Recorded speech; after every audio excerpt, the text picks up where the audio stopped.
सुनो, एक कहानी सुनाऊं। एक बार ना एक चूहा होता है, कसाई के घर में रहता है, गांव में घर होता है। एक बिल बना रखा होता है और वहीं पे रह रहा होता है। एक दिन जो कसाई और उसकी पत्नी होती है ना, चूहेदानी ले आते हैं। भाई चूहा अब तो वो मारा जाएगा। बेचारे को अपने दोस्तों की याद आती है, भागा भागा जाता है कबूतर के पास। कहता है कबूतर यार, चूहेदानी आ गई घर पे और मारा जाऊंगा, कोई रास्ता सुझा दे। जो कबूतर होता है वो मजाक में ले लेता है, कह रहा है अरे यार तेरी चूहेदानी का इससे मुझे क्या लेना देना, मैं तो सेफ हूँ।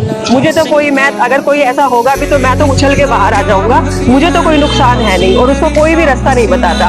उसके बाद वो जाता है अपने दूसरे मित्र के पास, मुर्गे को बोलता है यार मुर्गे यार, बड़ी दिक्कत आ गई है, मेरे घर में चूहेदानी आ गई है और किसी दिन पकड़ा जाऊंगा और मारा जाऊंगा, तो कोई रास्ता बता दे किसी तरीके से कि मैं बच जाऊं।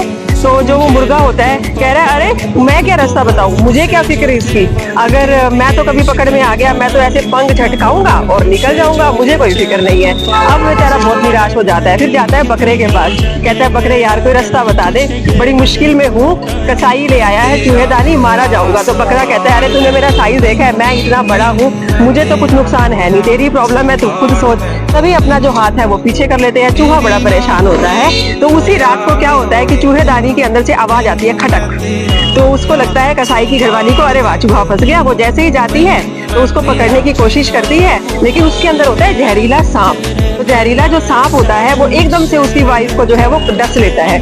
उसको जैसे ही वो डसता है, इतने में कसाई भागा हुआ आता है वहां पे, क्योंकि उसकी बॉडी में जहर फैल जाता है। तो कसाई हकीम को बुलाता है। हकीम कहता है जी कबूतर का सूप खिलाओ। तो वो कबूतर पकड़ा जाता है जिसको चूहे ने अपनी परेशानी बताई थी। तो उस कबूतर को आज उबाला। उसके बाद फिर जैसे रिश्तेदार मिलने के लिए आते हैं तो घर में भोजन की आवश्यकता होती है। तो जो वो मुर्गा होता है ना, मुर्गा, अब उस मुर्गे की बारी आती है। उस मुर्गे को काटा जाता है और काटने के बाद उस मुर्गे का घर के में खाना बनाया जाता है। फिर चूहा उसको भी देखता है। अब उसकी जो पत्नी होती है वो पूरे तरीके से स्वस्थ हो जाती है और जश्न का माहौल आ जाता है। और अब हरी आती है बकरे की, क्योंकि जश्न का माहौल है तो बहुत सारे रिश्तेदार आएंगे तो गोश्त तो चलेगा ही, और उस बकरे को भी हलाल कर दिया जाता है। और चूहा बैठ के आराम से सोचता है कि काश उन्होंने मेरी बात सुन ली होती और मुझे कुछ सुझाव दिया होता तो आज ये तीनों जिंदा होते, लेकिन वहां पे सिर्फ सन्नाटा होता है। तो देखो ये तो एक कहानी थी, लेकिन समय का जो पहिया है ना वो जरूर घूमता है। आज जो मुसीबत किसी और के ऊपर है उसको कभी भी ये मत समझो कि वो मुसीबत आपके ऊपर कभी नहीं आ सकती। वो मुसीबत कभी भी हमारे ऊपर भी आ सकती है।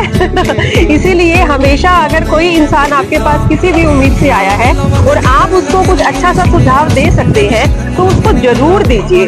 उसके समय का चक्कर घूमेगा और अगर आज आप किसी का भला करेंगे तो आपका भी होगा। तो आप बताइए आपको इस स्टोरी से क्या सीखने को मिला और आपको ये स्टोरी कैसी लगी। Take care.